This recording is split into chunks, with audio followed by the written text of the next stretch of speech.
They say you never really know someone until you leave them standing alone in an airport. But I'll let you in on something darker. The real truth about family is that the people who owe you everything are sometimes the first ones to walk away without looking back. My name is Elena Marchetti. 3 months ago, my daughter left me at the gate with nothing but my suitcase and a silence so complete I could hear my own heart deciding what kind of man I was about to become. She didn't know I'd already paid for everything she was about to lose. She didn't know the honeymoon she was flying toward existed only because I'd written a check she never thought to ask about. And she didn't know that abandoning me was about to cost her more than just a father.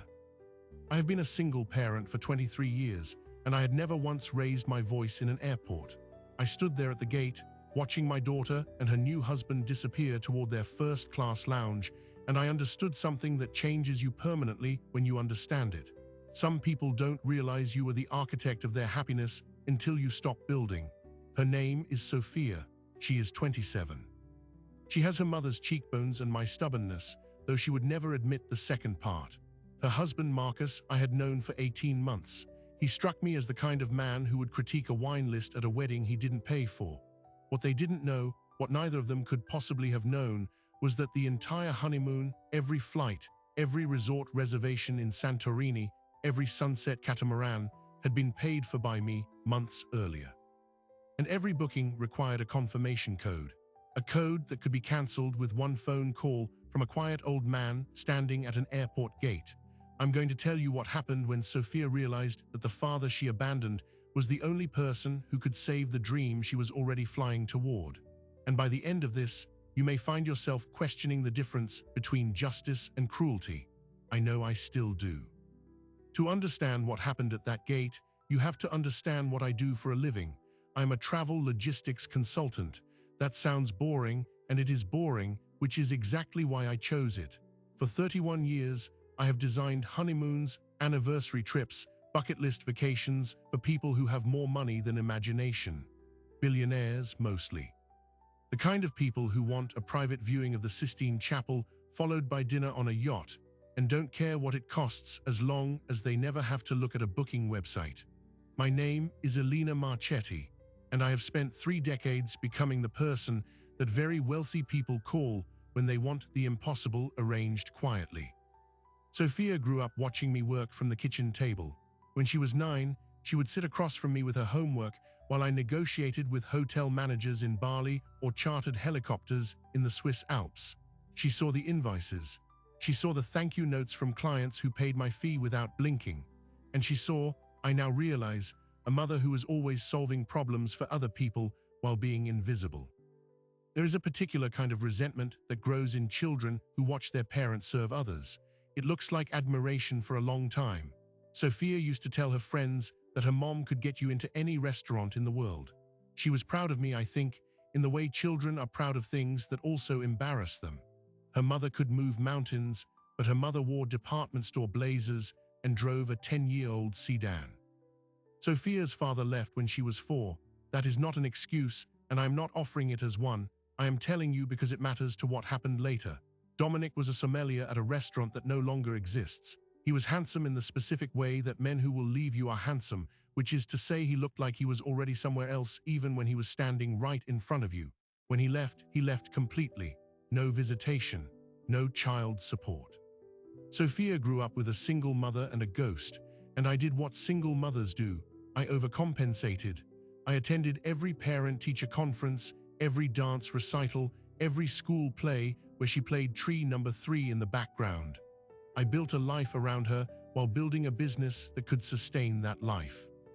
By the time Sophia graduated from college, Marchetti Travel Logistics was a 7-figure consultancy with exactly 2 employees, myself and an assistant named Diane, who has been with me for 14 years and has seen everything. I tell you this because I want you to understand that I was not a distant parent. I was not neglectful. I was present in every way a person can be present. And still, somewhere along the way, Sophia decided that I was not enough, or too much. I still am not sure which. Marcus entered our lives in September of last year. Sophia met him at a gallery opening in Chelsea. He worked in finance. He wore suits that fit him the way suits only fit men who have never worried about money. When Sophia brought him to my apartment for the first time, I served osso buco from my grandmother's recipe and asked him the kinds of questions you ask a man dating your daughter. Where did you grow up? Greenwich, Connecticut. What does your family do? His father was a managing director at a hedge fund. His mother sat on the boards of 3 museums. He said all of this the way people say things that have always been true, without self-consciousness, without the slight edge of performance that comes from having earned something. He had been buffed his entire life. There's that shine again. He was polite. He complimented the meal. He asked about my work with what I now understand was the curiosity of someone evaluating an asset. What an interesting niche, he said.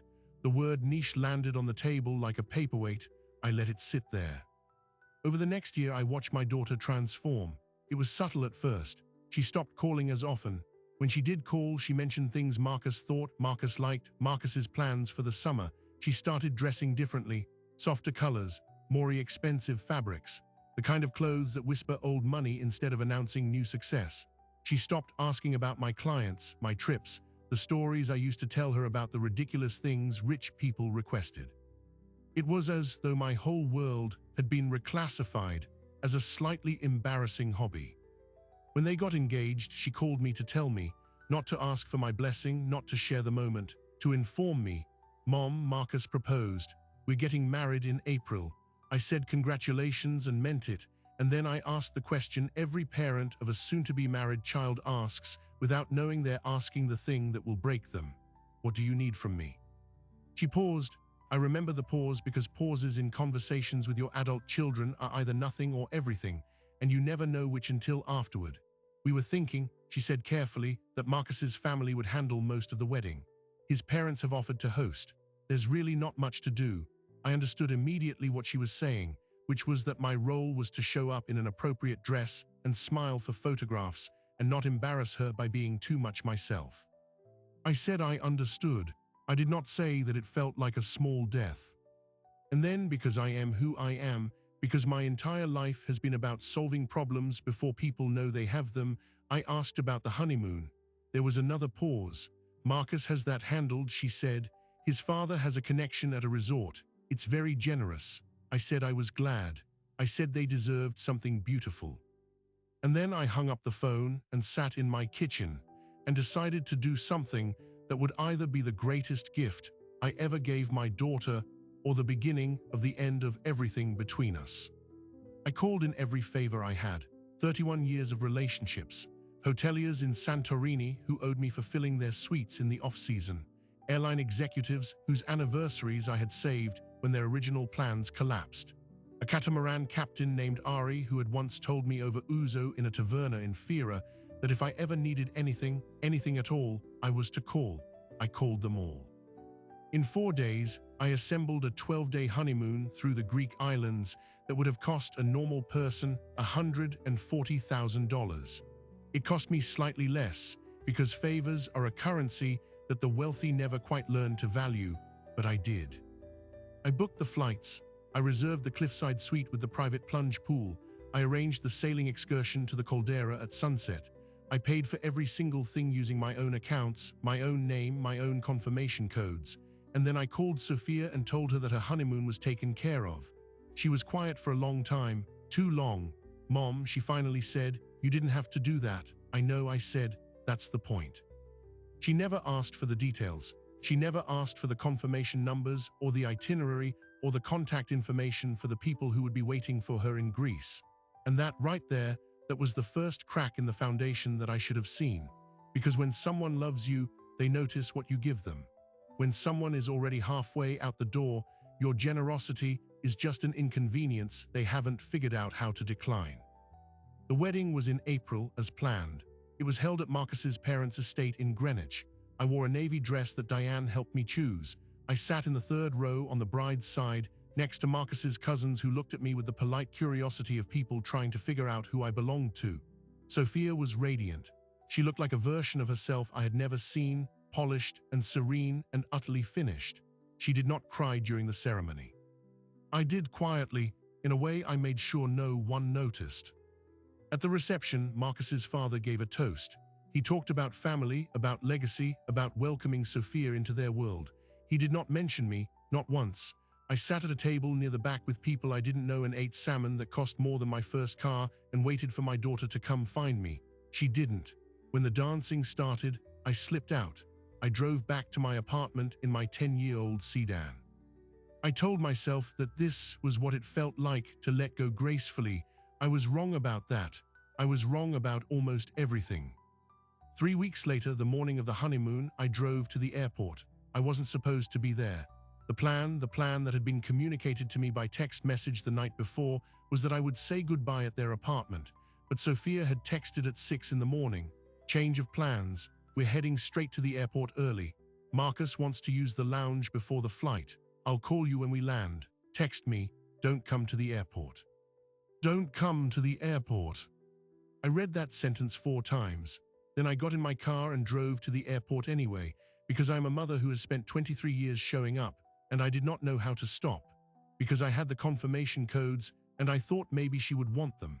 Because some part of me, the part that had been buffing my daughter's life since she was 4 years old, could not accept that I had been written out of the final scene. I found them at the check-in counter. Sophia saw me first, and her face did something I had never seen before. It closed, like a door you didn't realize was open until it isn't anymore. Mom, what are you doing here? Marcus turned. He looked at me the way you look at a delivery person who has arrived at the wrong time.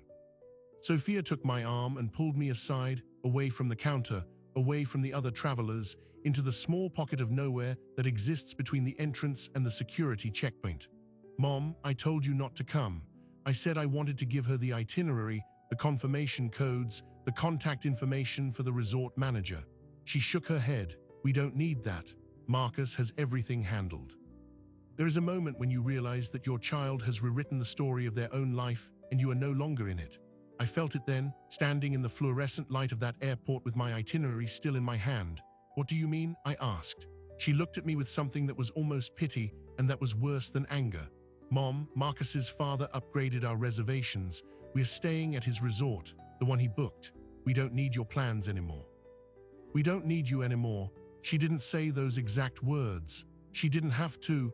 They hung in the air between us like a bell that had been struck and was still vibrating. I stood there. I did not cry. I did not shout. I have never been a shouter.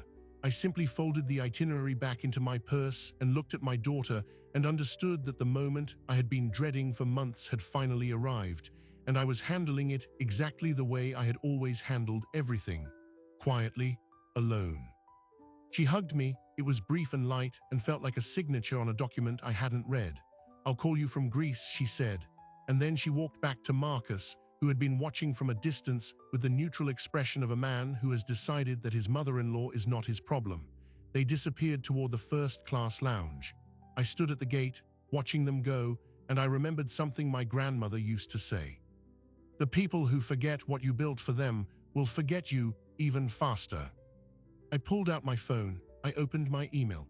I found the confirmation for the Santorini suite, the one I had booked with my own hands, the one with the caldera view and the private plunge pool and the handwritten welcome note I had arranged for them. And I hovered my thumb over the cancel button and thought about what it means to be a mother, what it means to give and give and give, and what it means to finally, after 23 years, stop. I didn't cancel it, not yet. I put my phone back in my pocket and walked out of the airport and drove home and sat in my apartment and waited. But I want you to understand something. The waiting wasn't passive. The waiting was a decision, because I knew, with the certainty that comes from 31 years of arranging other people's dreams, that the reservation Marcus's father had made was not going to hold. I knew because I had called the resort that morning, just to confirm, and the manager, a man named Costas who has known me for 15 years, had told me something very interesting. He had no reservation under the name Hale. He had no reservation under the name Marchetti except for mine. The only thing standing between my daughter and a honeymoon that existed was me. And I was still deciding what that meant. The first call came 47 minutes after their plane touched down in Athens. I know the exact time because I was sitting at my kitchen table with my laptop open, watching the flight tracker. I had been watching it for the entire 9 hours and 12 minutes it took them to cross the Atlantic. I'm not proud of that. I am telling you because it's the truth. The call was not from Sophia, it was from Costas. Costa, I said, answering in Greek the way I always do with him. Good evening. Elena, he said, and his voice had that particular weight that voices carry when they're about to deliver news the other person doesn't want. Your guests have arrived, but there is a situation. I closed my laptop. Tell me. They arrived at the front desk approximately 30 minutes ago. The young man, the husband, he presented a reservation confirmation. Not yours, a different one. He was very confident. Costas paused. The reservation was for a standard room, not the cliffside suite, not the honeymoon package. A standard room at the back of the property, booked through a third-party discount site 3 days ago. And when I pulled up the system, Elena, the reservation had been cancelled. I sat very still. Cancelled by whom? The booking site, Costas said. The payment didn't process. Insufficient funds. The system flagged it and cancelled automatically. They received an email 48 hours before departure. They either didn't see it or they ignored it. Either way, the room doesn't exist. I want you to picture this. My daughter and her new husband have just landed in Greece for their honeymoon. They have been traveling for almost 10 hours. They are standing in the lobby of a 5-star resort in Santorini, probably exhausted, probably still glowing with whatever first-class champagne Marcus's father had arranged for the lounge. And they have just been told that their reservation does not exist. The only reservation under their name at that resort is the one I made, the Cliffside Suite. The private plunge pool, the sunset catamaran, all of it waiting, paid in full, under my confirmation code that only I control. Did you tell them? I asked Costas. I told them there is a reservation, he said carefully, under the name Marchetti, a honeymoon suite, fully confirmed. He paused again. The daughter, Sophia, she turned white when I said the name. She asked me to wait. She stepped outside with the husband. They have been outside for 20 minutes now. I looked at my phone. I looked at the half-eaten container of lo mein on my kitchen table from the dinner I hadn't finished. I thought about my daughter standing outside a resort in Santorini, trying to explain to her new husband why her mother's name is on the only reservation that exists. Let them wait, I said to Costas. When they come back inside, tell them the reservation is valid, but the confirmation must be verified by the booking party personally. Tell them it's resort policy. Elena, Costas said, and I could hear the small smile in his voice. There is no such policy. I know, I said. I'll be in touch. I hung up. Now I want to pause here and explain something about what was happening inside my chest at that moment. There is a version of this story where I am the villain. I understand that. The mother who set a trap, the mother who couldn't let go, the mother who used her money and her connections to orchestrate a humiliation. If that's what you're thinking, I don't blame you. I have thought it myself, but I want you to consider something else. I want you to consider that I didn't know Marcus's reservation was going to fail. I didn't know his father had booked through a discount site with insufficient funds. I didn't know they hadn't checked their email. All I had done, was build a safety net that my daughter didn't know she would need. And now, standing in that lobby, she was learning the hard way that the people she had chosen over me were not the people she believed them to be. That is not a trap. That is a mirror. And mirrors only hurt when you don't like what they show you. My phone buzzed. Sophia. I let it ring 4 times before I answered. Mom, her voice was tight in the specific way voices get tight when someone is trying not to cry in front of other people. There's been a mix-up at the resort. They're saying there's a reservation under your name. I took a breath. There is. It's the honeymoon I booked for you, the one you said you didn't need. Silence, the long, oceanic kind. I could hear wind in the background. Santorini wind, which I know from 31 years of visiting that island, warm and dry and smelling of sea salt and bougainvillea. There is no more beautiful place on earth to feel completely alone. Mom, she said, her voice dropping to something barely above a whisper. Marcus's father's reservation didn't go through. They cancelled it. We didn't know. We're standing in the lobby and we have nowhere to go. I closed my eyes. I had imagined this moment in a dozen different ways. I had imagined feeling vindicated. I had imagined feeling powerful. I had imagined feeling so full of righteous anger that I would deliver a speech that she would remember for the rest of her life. What I actually felt was something much more complicated. I felt sad, deeply, fundamentally sad, because my daughter was in trouble and she was calling me, and I was about to have to make a choice that no mother should ever have to make. I can release the reservation, I said. I have the confirmation code. I just need to call Costas.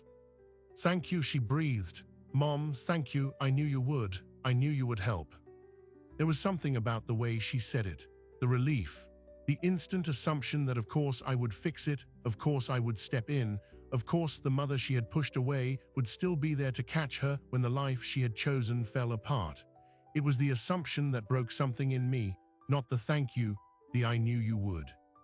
Sophia, I said quietly, before I release this reservation, I need to ask you something, and I need you to answer me honestly. At the airport this morning, when you told me not to come, when you said that Marcus had everything handled, what did you think was going to happen to my reservation, the one I booked for you? Another silence, longer this time. I heard a muffled sound like she had covered the phone with her hand. I heard Marcus's voice in the background, sharp, asking what's happening. I waited. I thought, she started, and then stopped. I thought you would cancel it. Marcus said you would probably cancel it after what happened. He said we should just use his father's reservation. It was the safer plan. The safer plan. I want you to sit with those words for a moment the way I sat with them in my kitchen, with a container of cold lo mein and a phone pressed to my ear. My daughter and her new husband had stood in that airport, looked at me, pushed me away, and then gambled that my love for her would mean I would absorb the humiliation and still have the reservation waiting. They had made me the backup plan, the safety school, the option you keep in your back pocket while you chase something better. And then, when the better thing collapsed, they called me to cash in the insurance policy. Tell me something, I said. My voice came out calmer than I expected, the way voices do when you have passed through anger and arrived at something clearer. When Marcus said that, when he said I would probably cancel it, did you defend me? Did you say no, my mother wouldn't do that? She's not that kind of person. I heard her breath catch, the smallest hitch, the sound of someone who has just realized they are standing on very thin ice and didn't notice until the cracking started. I didn't hear him, she said. That's different from I didn't say anything, which is different from I stood up for you. We both knew it. I nodded to myself in my empty kitchen. Okay, I said, here's what's going to happen. The reservation is real. It's paid for. The suite is beautiful. It has a caldera view and a private pool and a handwritten welcome note that took me 2 hours to compose 3 months ago when I still believed that my daughter wanted me at her wedding. Mom, please. I'm not finished, I said. You and Marcus are going to stay in that suite. You are going to have your honeymoon, but you are not going to have it the way you planned, because I am not going to release the confirmation code. Costas is not going to check you in until I call him, and I am not going to call him until you and I have a conversation that is 23 years overdue. I heard her start to cry, not loud, dramatic crying, the kind of crying that happens when you are trying very hard not to do it and failing. Mom, please don't do this. Please don't make this into something it's not. We just need the room. We can talk later. We can talk about everything when we get back. No, I said, we can't, because when you get back, everything will go back to the way it was. You will go back to your life with Marcus, the life I'm not welcome in. You will go back to the version of yourself that forgot to mention me at her wedding, that told her mother not to come to the airport, that looked at the gift I spent 4 days building and decided it was the backup plan. No, we are talking now. I heard Marcus's voice again, closer this time. Let me talk to her. Give me the phone. There was a scuffling sound, and then his voice came through the line. Elena, it's Marcus. I think there's been a misunderstanding. Marcus, I said, and I let my voice go very calm the way I do when I'm negotiating with difficult clients. There is no misunderstanding. Your father's reservation didn't exist. The reservation I made does exist. You are currently standing in a hotel lobby with no room, and the only person who can get you one is me. I'm going to do that. But first, you and I are going to have a conversation that Sophia apparently didn't have with you before you got married. I heard him exhale. I could picture him, standing in that lobby in his expensive travel clothes, probably linen, probably perfectly disheveled in the way that costs $300 to achieve. a man who had never been told no by anyone who mattered, until now. Elena, I respect that you're upset, but this is our honeymoon. This isn't the time for family drama. You're holding our trip hostage. I'm not holding anything hostage, I said. The trip is yours. The room is yours. All I'm asking for is a conversation. If that feels like extortion to you, I would invite you to consider how it felt to stand at an airport gate and watch my daughter walk away without looking back. We all have our thresholds, Marcus. This is mine. I heard Sophia in the background. Just give her what she wants. Please, just talk to her. Marcus made a sound, low and frustrated, the sound of a man who has run out of leverage and knows it. Fine, he said. What do you want to talk about? Everything, I said, but let's start with your father. Tell me about the resort he booked, the one that was supposed to replace mine. Tell me everything you know about it. There was a pause, the kind of pause that tells you the next thing out of someone's mouth is going to be either a truth they don't want to tell or a lie they haven't finished building yet. It was arranged through a connection, Marcus said. His father knows people in the hospitality industry. What kind of connection? I asked. Because according to Costas, the manager, who by the way has been managing that resort for 15 years and knows everyone in the Santorini hospitality industry, your father's reservation was booked through a discount aggregator 3 days ago and cancelled due to insufficient funds 48 hours later. That's not a connection. That's an expired credit card. The silence that followed was so complete, I thought for a moment the call had dropped. Then I heard Marcus say something I hadn't expected. I didn't know. You didn't know what? I didn't know about the payment, he said. His voice had lost some of its polish. He just told me it was handled. He said he had a guy. I didn't check. I didn't think I needed to check. He's my father. I closed my eyes. There it was. The thing I had been waiting to find. The thing my gut had been whispering since the first time I shook Marcus's hand and felt that particular too soft grip of a man who has never had to grip anything hard enough to keep it. He didn't know. He had trusted his father the way Sophia had trusted him, the way everyone in this story kept trusting the people above them without ever looking down to see what they were standing on. Marcus, I said, and my voice softened slightly because I am not a monster. What's your father's financial situation, honestly? Another pause, then very quietly, it's complicated. Some investments didn't pan out. The last couple years have been tighter than anyone knows, but he doesn't talk about it. The museums, the boards, all of that, it's mostly honorary now. Mostly honorary. I filed that phrase away. The way wealthy people describe losing everything without saying the words losing everything. So let me make sure I understand, I said. Your father offered to host the wedding. He offered to cover the honeymoon. He made a show of generosity that convinced Sophia that your family was the safe bet and I was the backup plan, and none of it was real. I heard Sophia make a sound, a small, wounded sound. It was the first time in this entire conversation that I felt something other than cold resolve. Because underneath the anger, underneath the strategy, I am still a mother. And my daughter had just found out that the life she had chosen was built on a foundation of sand. That doesn't feel good, not even when you saw it coming. Is it true? Sophia's voice, not to me, to Marcus.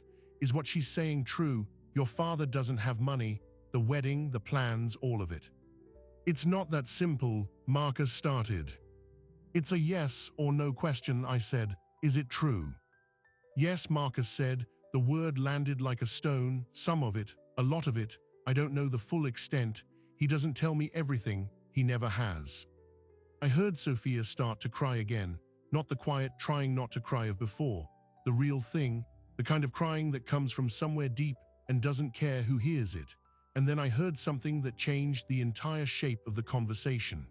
I heard Marcus hand the phone back to her, and I heard her say, through the tears, something I wasn't expecting. Mom, I'm so sorry. I sat in my kitchen, 12 time zones away from my daughter, and felt those 3 words land in my chest like a key turning in a lock I had forgotten I'd closed.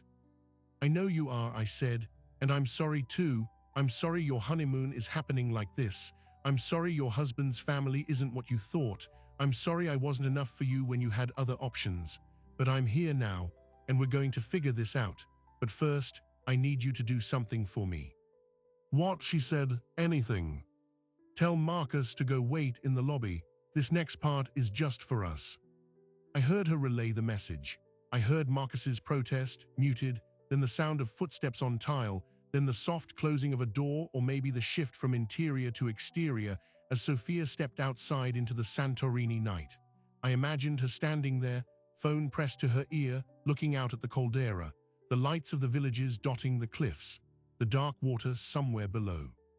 The kind of view that makes you feel small in the way that is either terrifying or comforting, depending on what's happening in your life. "Okay," she said, "he's gone. Mom, I don't know what you want me to say." "I want you to tell me the truth," I said, "not the version you've been telling yourself, not the version Marcus told you. The truth. When did you stop being proud of me?" She didn't answer right away. I heard her breathing. I heard the wind. I heard the distant sound of music from somewhere in the village below. And then, in a voice so small it could have belonged to the 4-year-old girl I used to carry to bed, she said, "I never stopped. I just forgot how to show it." Something in my chest cracked open, not broke, cracked. The way ice cracks in spring, not destruction, release. "Tell me more," I said. "Tell me everything." And she did.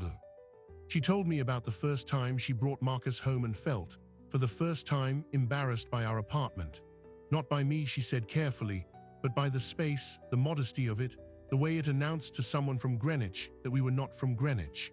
She told me about the way Marcus's mother had looked at my blazer at the engagement dinner, the same blazer I had worn to 6 different client meetings and thought looked perfectly fine. She told me about the slow, creeping sense that the world she was entering, the world of hedge funds and museum boards and first-class lounges, was a world where I didn't fit. And instead of fighting that feeling, she had surrendered to it. She had let herself believe that the easier thing was to edit me out, to keep me at a distance, to let Marcus's family fill the space that I should have occupied. She had chosen convenience over loyalty and had been telling herself for months that it wasn't a choice at all, just the natural way things were done in the world she was now part of. And then tonight, she said, standing in this lobby watching Marcus argue with the front desk manager, watching his face when he realized his father's reservation didn't exist, I felt something I haven't felt in a long time. I felt like I didn't know who he was. And then I realized that the person I did know, the person who has always been exactly who she said she was the one I pushed away. I let the silence sit between us for a moment. Then I said very carefully, "I booked this honeymoon for you 4 months ago, every detail, every call, every confirmation, because I wanted you to have something beautiful, something that was from me, something that no one could take away. And then you told me you didn't need it, and I didn't cancel it. Do you know why?" "Why?" "Because I'm your mother," I said, "and being a mother means building safety nets that your children don't know exist, for moments exactly like this one. Not because I wanted to prove a point, but because I couldn't bear the thought of you falling with nothing to catch you." I heard her breath shudder. "Mom," she said, "I don't deserve this. I don't deserve you." "You do," I said. "That's the thing about being a parent. It's not about what they deserve. It's about who you decide to be regardless. But I need you to understand something. This honeymoon is a gift. The last gift I will ever give you in the dark without you knowing where it came from. From now on, if we're going to have a relationship, it happens in the light. You don't get to edit me out anymore. You don't get to be ashamed of where you came from. You don't get to leave me at the airport and then call me when the other plans fall through. Are we clear?"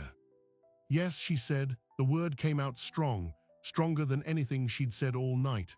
"Yes, I understand."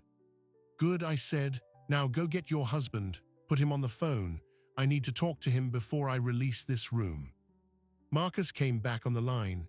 His voice was different now, subdued. The polish was gone. The confidence was gone. He sounded like a man who had just watched his entire self-image get dismantled in the lobby of a 5-star resort while his new wife cried outside. "Elena," he said, "I owe you an apology for the airport, for the wedding, for all of it, my father." "Your father is not my concern," I said. "You are, because you married my daughter And whether you understood this when you did it or not, you married into a family that doesn't leave people stranded, not even when they've been ungrateful, not even when they've been arrogant, not even when they've done exactly what you did this morning. Do you understand? I understand. I'm going to call Costas now, I said. You and Sophia are going to check into the suite. You are going to have a beautiful honeymoon.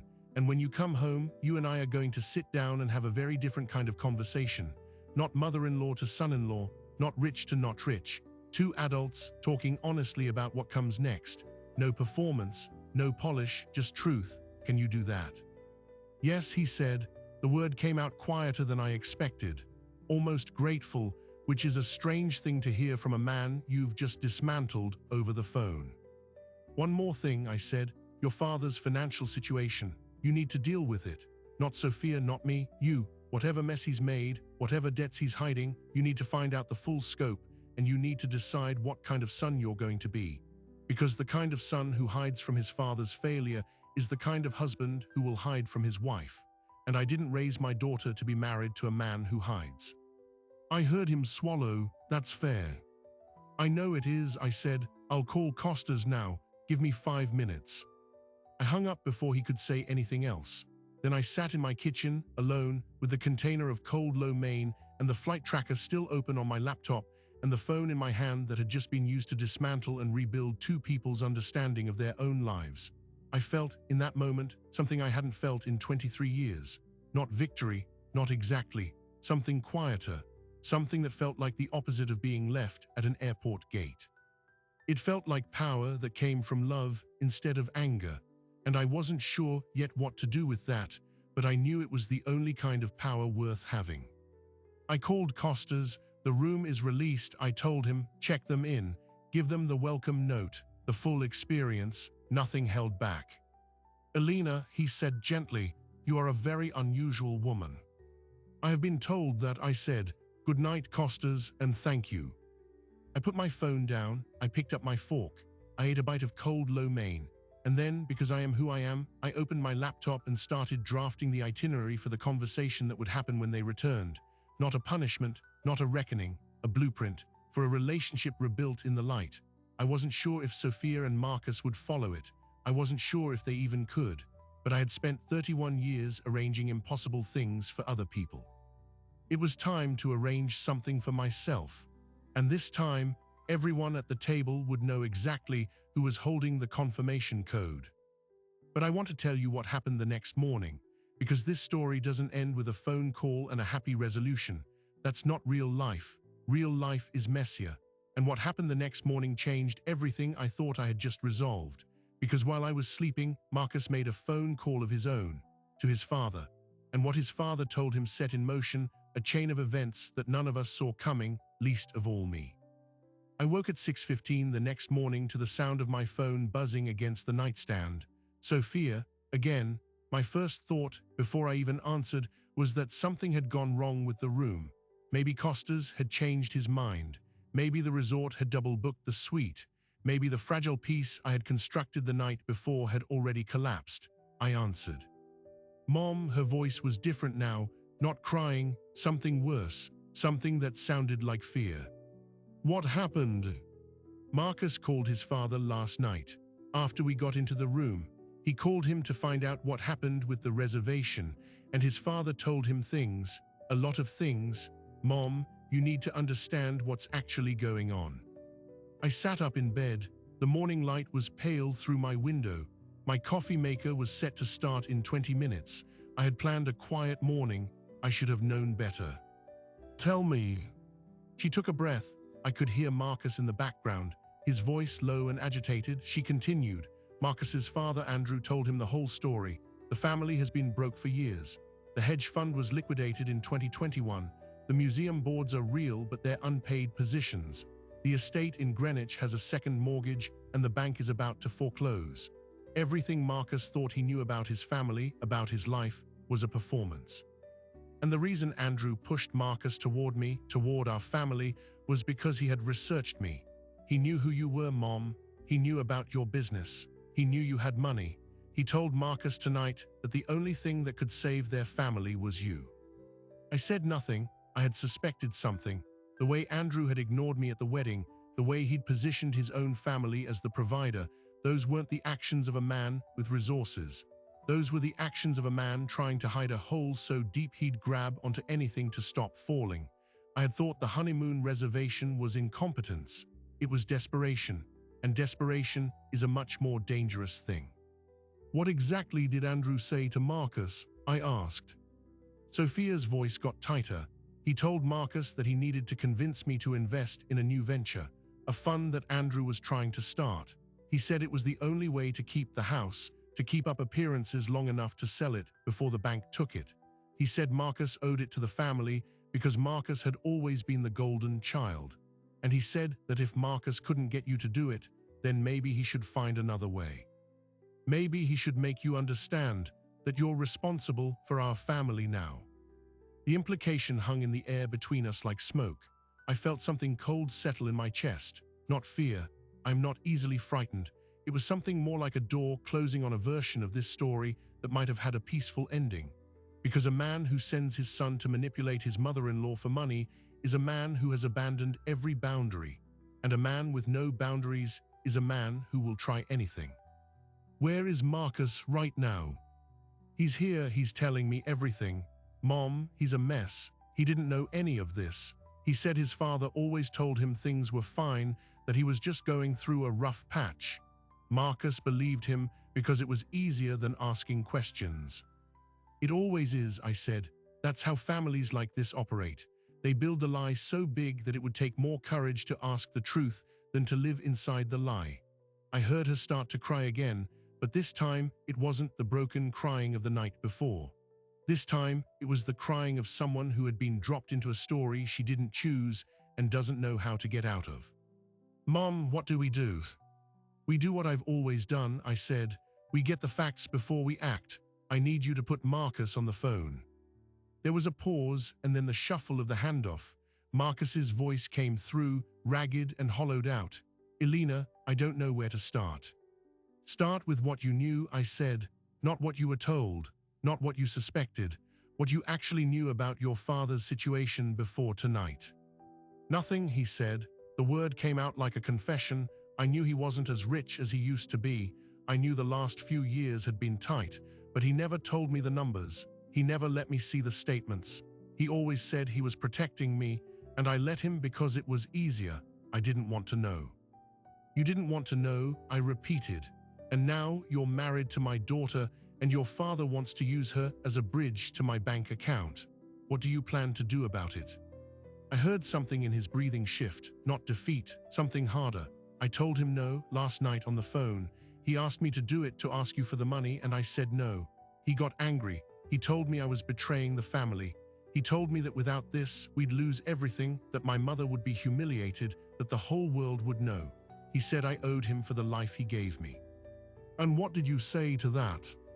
I told him that the life he gave me was built on lies, and I didn't owe him anything for that. I let the silence sit. It was, I realized, the correct answer, not a perfect answer, not an answer that fixed anything, but the answer of a man who had decided, maybe for the first time in his life, to stop being his father's son and start being his own person. I had not expected it. I had hoped for it, in the same way you hope for clear weather on a day you've planned outdoors without actually believing the forecast. Marcus, I said, and my voice was softer now, I believe you, but I want you to understand something. Your father is not going to stop. A desperate man who has spent his whole life performing wealth and status is not going to accept a no from his own son. He's going to try something else. He's going to come at this from another angle. Maybe he'll contact me directly. Maybe he'll contact Sophia. Maybe he'll try to use my business against me. Desperation makes people creative in the worst ways. What do we do? You let me handle it, but before I can, I need to know everything. Tell me the whole story, from the beginning, leave nothing out. And he did, with Sophia occasionally adding details in the background. Marcus told me the full architecture of the Hale family's collapse. Andrew had been a managing director at a hedge fund until 2021, when the fund imploded due to a series of risky bets that Marcus hadn't known about. Andrew had been forced out quietly, given a severance package that he burned through within 18 months, trying to maintain the family's lifestyle. The house in Greenwich had been mortgaged to 80% of its value, then refinanced, then mortgaged again. The cars were leased. The private club memberships were on payment plans. The entire family had been living on credit, waiting for a miracle. And when Marcus met Sophia, when he learned who Sophia's mother was, Andrew had seen that miracle. A successful businesswoman with a 7-figure consultancy, no debt, a quiet fortune built over 3 decades. A woman who, in Andrew's calculation, could be leveraged. The wedding was supposed to be the opening move, a show of strength to establish trust. Then would come the investment pitch. But the wedding itself had cost more than Andrew could afford, and he had been forced to cut corners, to lie to vendors, to book a honeymoon on a discount site with a credit card he knew might not clear. The whole thing had been a house of cards from the beginning, and the wind had just started to blow. I listened to all of this, and I felt something I hadn't anticipated. Not anger, not vindication, something closer to pity. For Andrew Hale, certainly, a man who had been so terrified of losing the appearance of success that he had sacrificed his son's integrity on the altar of his own ego. But also for Marcus, who had been raised inside a fiction and was only now learning to see through it. And for Sophia, who had chosen a fantasy over the real thing and was now paying the price for it. But here's the thing about pity. It is a feeling, it is not an action plan. And I had been in business long enough to know that feelings are not a substitute for strategy. I'm going to make some calls, I told Marcus. I need you to stay in that room with my daughter, and I need you to promise me that you will not speak to your father again until I tell you to. Not because I don't trust you, but because everything you say to him right now is a piece of information he can use against us. Can you do that? Yes, he said, I can do that. I hung up and immediately called Diane, my assistant, the woman who has been with me for 14 years and knows every client, every contact, every skeleton in every closet I've ever helped someone out of. Diane, I said when she answered with her usual cheerful tone, I need you to dig. Andrew Hale, formerly of Atherton Capital, Greenwich, Connecticut, I want everything. Financials, lawsuits, press mentions, ex-employee complaints. I want to know who he owes money to, who he's burned, and who's still speaking to him. How deep? She asked. Down to the bone, I said. Diane worked in silence for the next 4 hours. I made coffee. I watched the morning news without hearing a word of it. I waited. At 10:47, my phone buzzed with an email from her. The subject line was a single word, yikes. She had found everything, and it was worse than Marcus knew. Andrew Hale didn't just owe money. He was being sued by 3 separate investors who claimed he had misrepresented the fund's performance. He had outstanding judgments totaling over $4 million. He had been evicted from a previous rental property in Florida. He had borrowed money from a cousin who was now threatening legal action. And most interestingly, he had approached 2 of my own clients in the last 6 months, using my name as a reference, trying to raise capital for a new venture that didn't exist. He had told them that I was a partner, that I was backing him, that my company was involved. He had used my reputation as currency without ever speaking a word to me. I stared at Diane's email and felt the cold settle again. Not fear, not anger, clarity, the kind of clarity that comes when you see the full shape of a threat and realize that you have the resources to meet it. Andrew Hale had been using my name. He had been trying to reach into my world to save his own.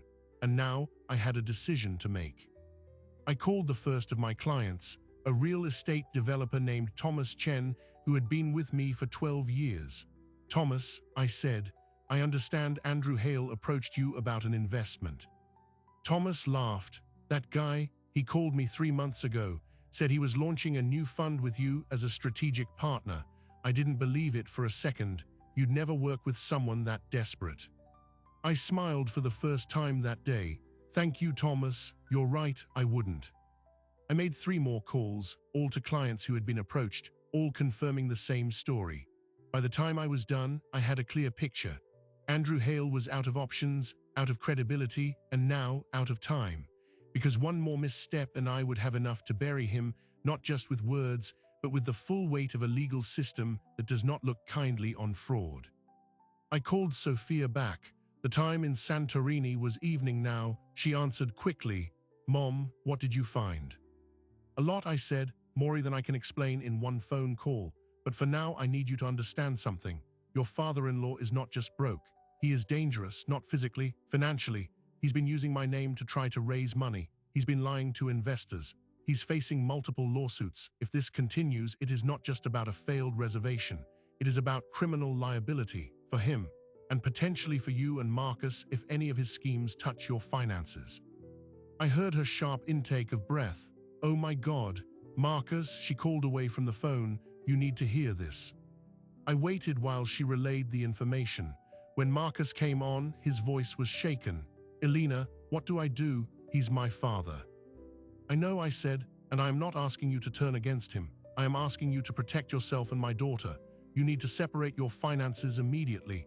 Any joint accounts, any shared credit cards, any investments connected to him, you need to freeze them.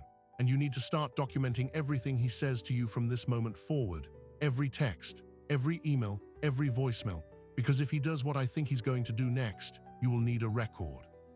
What do you think he's going to do? He's going to contact me directly. He's going to try to pressure me, charm me, threaten me, whatever it takes. And when that doesn't work, he's going to escalate. He's going to try to hurt my business because in his mind, if he can't use me, he needs to destroy me. So I need to be ready. And then, as if I had summoned it, my phone buzzed with an incoming call from a number I didn't recognize. A Connecticut area code. I looked at it for a long moment. Marcus, I said, I have to go. I think your father is calling. I hung up with Marcus and answered the new call. Elena Marchetti. Elena, Andrew Hale's voice was smooth, the practiced smoothness of a man who has spent his whole life talking his way into and out of things. I've been hoping to have a conversation with you. No family distractions, just the two of us. Andrew, I said, I've been expecting your call, but let me save you some time. I know about the lawsuits. I know about the investors you approached using my name. I know about the foreclosure on the Greenwich house. And I know that you sent your son to Greece with a reservation that didn't exist because you couldn't afford it. So whatever you're about to ask me, the answer is no. There was a pause, not a long one, just the briefest hitch in his rhythm. Then he laughed. It was a practiced laugh, the laugh of a man trying to regain control of a conversation that has already slipped away. You've done your homework. Good, I respect that. What do you want, Andrew? I want what I've always wanted, he said, a fair arrangement. You have resources, I have connections. Together we could rebuild something. Your daughter is part of my family now. That means you're part of it too. I'm not asking for a handout. I'm asking for a partnership, a way to make everyone whole. You're asking for access to my bank account, I said, and you're asking for it by pretending this is about family. It's not. It's about the fact that you've run out of other people's money and now you're looking at me. His voice lost its smoothness. It went hard, the way voices do when charm fails. Be careful, Elena, you don't know everything. You think you've dug up my past, but there are things you haven't found. People I've protected. Deals that went bad that weren't my fault. If you push me, I will push back, and I have nothing left to lose. I let the silence sit. I have dealt with men like Andrew Hale my entire career. Billionaires who think the rules don't apply to them. CEOs who believe their power makes them untouchable. And beneath every single one of them, when you strip away the money and the status and the performance, there is the same thing, the terror of being seen for what they really are. Andrew, I said quietly, you just threatened me, on a recorded line, because I record every business call I make. It's a habit from 31 years in an industry where people like you are common. So let me be very clear. If you attempt to contact my daughter again, if you attempt to contact my clients again, if you attempt to use my name or my reputation in any way, I will release this recording. I will send it to every investor you've ever spoken to. I will send it to your creditors. I will send it to the district attorney's office in Connecticut. You are not dealing with someone you can manipulate. You are dealing with a woman who has spent 3 decades navigating people far more powerful than you, and I have never lost a negotiation. The silence on his end was different now. The silence of a man who has just realized that the person he thought was prey was actually holding the gun. You're making a mistake, he said, but his voice had no weight behind it. It was the voice of someone who had already lost. No, I said, the mistake was thinking you could use my daughter to get to me. I'm going to hang up now. and I would strongly advise you to never call this number again." I hung up. I sat in my apartment, phone in my hand, and felt the tremor in my fingers that always comes after the confrontation is over. I had done what I needed to do. I had protected my business. I had protected my daughter. But there was still a piece missing, Sophia, because I had just threatened to destroy her father-in-law. And even if Andrew deserved it, even if every word I'd said was justified, I had still drawn a line that my daughter would have to live with for the rest of her marriage. The question was whether she would thank me for it, or whether she would see me as the mother who had gone too far. I called her back. It rang twice. "Mom," she said, her voice urgent. "What happened? Did he call?" "He did," I said, "and we talked. I'm going to tell you everything, but first I need you to listen to me very carefully. Your father-in-law is not going to get what he wanted. He's not going to get a cent from me, and he's not going to threaten anyone in this family again, but that means things are going to get worse before they get better. There may be legal consequences. There may be fallout in Marcus's family that you can't control. Are you prepared for that?" She was quiet. Then very softly she said, "I chose the wrong family. I chose them because they looked shiny and safe and everything I thought I wanted. But they weren't. They were just better at performing it. You were the real one. You were always the real one, and I'm not going to choose wrong again." I closed my eyes. The ache in my chest was not pain. It was the feeling of something long locked finally beginning to open. "Then we have work to do," I said. "Starting with the honeymoon you're supposed to be having, I need you to promise me something. For the next 12 days, you're going to enjoy that suite. You're going to sit on that caldera view and drink overpriced cocktails and go sailing at sunset. You're going to take every moment that that trip was designed to give you. And when you come home, we will deal with everything else. Together. Can you do that?" "Yes," she said, and this time I believed her. But I want to be honest about something. Even as I gave her that permission, even as I told her to enjoy the honeymoon, I knew that the hardest part was still coming. Andrew Hale was cornered, and a cornered animal does unpredictable things. The threats I had made were real, but enforcement takes time. In the gap between threat and consequence, there is always space for one more move. And Andrew, I suspected, had at least one move left. I just didn't know what it was. I found out 3 days later, when my assistant Diane forwarded me an email that had been sent to 17 of my clients overnight. An email from an anonymous account claiming to be a former associate of mine. The email alleged that Marchetti Travel Logistics was under investigation for fraud, that I had been overcharging clients for years, that my entire business was a house of cards.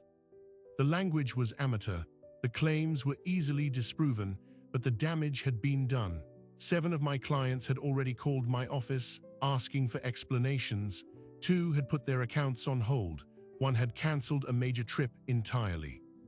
Andrew had made his final move, and now I had a choice. I could respond with everything I had, expose him publicly, destroy him completely, or I could find another way. A way that would protect my business, protect my daughter, and prove, once and for all, that I was not the person he thought he was fighting. I sat at my desk, the email open on my screen, the phone in my hand, and I thought about the woman I had become over 31 years, the mother, the businesswoman, the person who built safety nets, and I realized that the answer had been there all along. I just hadn't wanted to see it. But you'll have to wait for the next part to find out what I did, because the final piece of this story doesn't happen in an airport or a hotel lobby or a courtroom. It happens in a quiet living room between 2 women who had spent too many years forgetting how to be honest with each other, and it changed everything. I didn't send that email to my clients right away. I sat with it open on my screen for a long time, the anonymous accusations, the 17 names in the recipient field, the damage already starting to unspool across a business I had spent 3 decades building. Diane was waiting for my instruction. My legal contacts were ready. 1 phone call and Andrew Hale's life would unravel in a courtroom. I had the recording of his threat. I had proof of his smear campaign. I had the name of the server he'd used to send the anonymous email, which Diane had already traced back to a coffee shop in Greenwich, where he'd paid with a credit card in his own name. The man had never been skilled at hiding. He'd only ever been skilled at finding people who didn't look. But as I sat there, I thought about what would happen next. Andrew Hale would face consequences, maybe criminal charges, certainly civil judgments. His reputation would be destroyed, his house gone, his wife humiliated. Marcus would lose whatever remained of his father.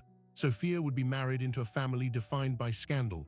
And for what? So I could prove that I was right, so I could stand on the ruins and say I had won. I closed my laptop. I poured myself a cup of coffee.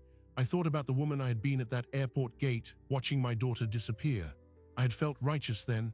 I had felt justified in my anger, and that anger had carried me through a very difficult phone call with two very frightened people in a Santorini lobby.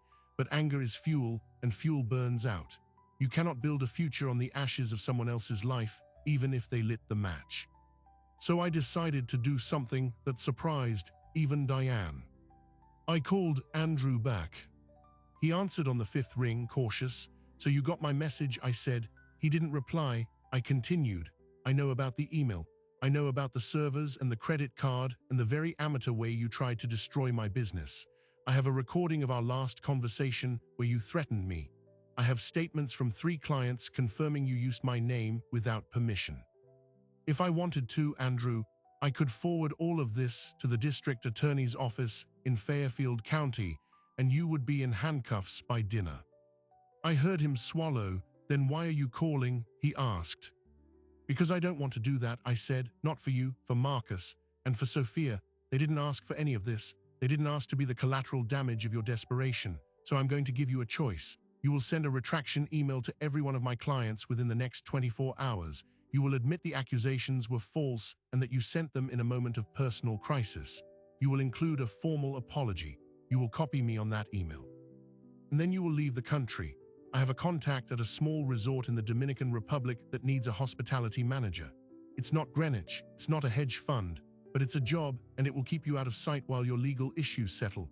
If you take that job and you stay out of my life, out of my daughter's life, out of my business, I will not pursue the charges. I will not release the recording.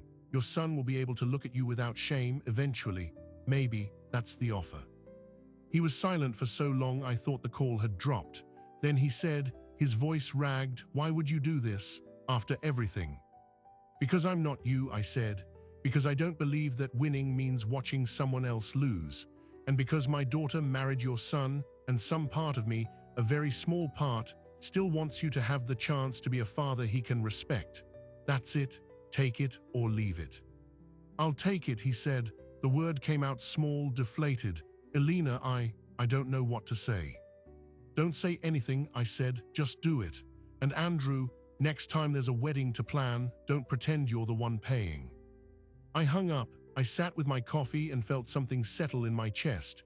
Not revenge, not satisfaction, peace. The kind of peace that comes from knowing you had the power to destroy someone and you chose not to. It is a very different feeling from winning. It is quieter and it lasts longer. The retraction email went out the next morning. My clients called to apologize for doubting me. 2 of them even increased their bookings. Within a week, the business was stronger than ever because crises reveal character, and I had proven that mine was still built on the things I'd always believed in: discretion, loyalty, and the unshakable knowledge that the long game is always worth playing. Sophia and Marcus returned from Santorini on a Sunday afternoon. I met them at their apartment, not the airport. I had learned that lesson. Their apartment on their terms, with a box of baklava I'd picked up from a Greek bakery in Astoria that costs too much and tastes like something my grandmother would have made. Sophia opened the door. She looked different, not just tanned and relaxed, softer around the eyes, the way people look when they've stopped performing.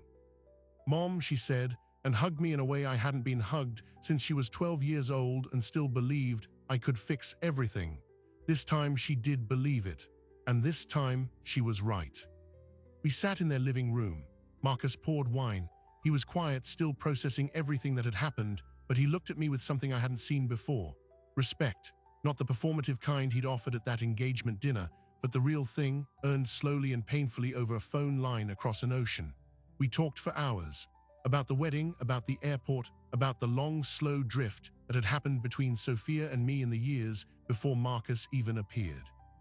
She asked me things she'd never asked before, what my work really meant to me, why I'd stayed single, why I'd never once complained about doing everything alone. I answered her honestly because I had promised her light, and light means showing people the parts of yourself you've kept in shadow. I told her about the nights I cried after she went to bed, when she was little, when I was terrified of failing her. I told her that building my business wasn't about money, it was about control, about making sure no one could ever leave me the way Dominic had, about creating something that couldn't be taken away. And I told her that in all that building, I had maybe forgotten to let her inside the walls. That was my mistake, not just hers. Sophia listened. She held my hand. She cried. I cried. Marcus refilled our wine glasses and didn't say anything, which was exactly the right thing to do. Then Sophia said something I didn't expect. I want to work with you at Marchetti Travel Logistics, not as a favor, as an apprentice. I want to learn what you do. I want to understand the thing you built while I wasn't looking. I stared at her. Are you serious? She nodded. I've been thinking about it the whole honeymoon. I watched you handle everything from 12 time zones away. I watched you save us without humiliating us. I watched you deal with Andrew without destroying him. Mom, you're the most capable person I've ever met, and I've spent years pretending that wasn't true because I thought it made me small. It doesn't. It makes me want to be more like you. I set down my wine glass. I looked at my daughter, the woman who had left me at an airport gate with nothing but a folded itinerary and a broken heart. I looked at the circles under her eyes from the jet lag and the honesty in her face that I hadn't seen since she was a child, and I said yes. We started the next Monday. She sits at the desk next to Diane now. She's learning how to negotiate with hotel managers and soothe anxious billionaires and build the kind of relationships that can't be bought with a credit card. She's good at it. She has my stubbornness. And Marcus has started seeing a therapist to untangle the decades of lies his father wrapped around him. It will take time, but he's showing up. That's all you can ask of anyone. Andrew Hale is in the Dominican Republic. He sends Marcus emails occasionally, apologizing, trying to rebuild something. I don't read them. It's not my business anymore. What I know is that he didn't destroy me, and I didn't destroy him, and the world kept spinning for both of us. Some stories don't end with a villain vanquished. They end with everyone just a little bit wiser than they were before.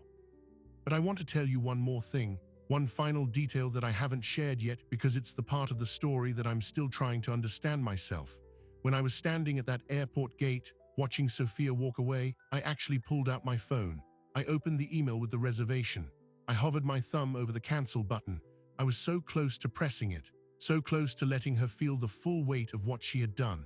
And then I didn't, not because I was noble.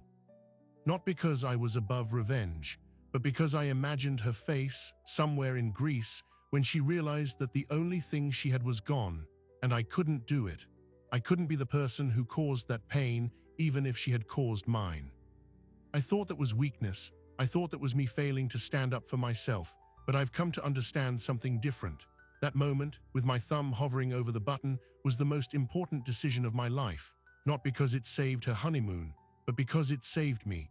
It saved me from becoming someone who returns pain with pain and calls it justice. It saved the part of me that still knew how to love my daughter even when loving her hurt. And that is the thing I want to leave you with. The world tells you that revenge is power, that walking away is strength, that the person who cares less wins, but I am 63 years old and I have built a life around one simple truth. The real power is not in what you can take from people, it's in what you can build with them, even after they've broken your heart. Sophia left me at the airport, and I almost let that moment define us both, but I didn't, and because I didn't, I got my daughter back. Not the polished version who was ashamed of where she came from, the real one, the one who sits at my kitchen table now and drinks chamomile tea and asks me questions about my day. That is not revenge, that is resurrection. My name is Elena Marchetti. I am a travel logistics consultant. I am a mother, and I am still standing at the gate, but now I'm not watching anyone walk away. I've told you this story not because I'm proud of everything I did. I'm not. I'm a woman who almost let anger make a decision that would have cost me my daughter. The only difference between me and anyone else who's been left at an airport gate is that I had a reservation code and a phone full of contacts. Most people don't. Most people just stand there, watching the person they love walk away, and they have no leverage at all. They go home and sit in their kitchens and wait for a call that never comes. That is the quieter tragedy, the one no one writes stories about. So if you're one of those people, I want you to know that I see you. I was almost you. Family estrangement is more common than anyone wants to admit. 1 in 8 parents is estranged from an adult child. Millions of people are sitting in kitchens right now, staring at phones that never ring, wondering what they did wrong. And the thing about estrangement is that it rarely happens because of one big event. It's the accumulation of small rejections, small silences, small moments where someone chose someone else over you. The airport gate is just the last straw. The real fracture happened months or years earlier, in all the times your child didn't call, in all the times you weren't mentioned, in the slow rewriting of a family story where you were edited out. And you let it happen because you didn't want to be the difficult parent. You didn't want to push. And then one day you realize you've been pushed so far back you're no longer in the picture at all. But here's the part that still keeps me up at night. If Marcus's father's reservation had gone through, if that discount credit card hadn't failed, Sophia and Marcus would have checked into their mediocre room and had a perfectly fine honeymoon, and I would still be the mother who wasn't welcome. The only reason I got my daughter back was because the other plan fell apart. And I don't know what that says about me, or about her, or about any of us. Were we ever really reconciled, or did I just win by default? When the backup plan becomes the only plan, does it count? I think the answer is that reconciliation is never perfect. It's never clean. It starts with a crack that lets the light in, and then you spend the rest of your life widening that crack. That's what we're doing now. It's not a fairy tale ending. It's work. Some days are good. Some days Sophia forgets to call, and I feel that old familiar ache creep back in, but I don't let it become a silence. I call her, she answers. That's the difference. That's the only difference. If you've listened this long, it really helps if you hit that like button and subscribe. 97% of people never do, but it's what keeps these stories coming. So if this one meant something to you, let us know. And if you've got your own airport gate story, drop it in the comments. You'd be surprised how many of us are standing at the same gate, waiting for someone to turn around. Thank you for being here, and remember, the people who forget what you built for them will forget you even faster, so build it anyway, not for them, for you.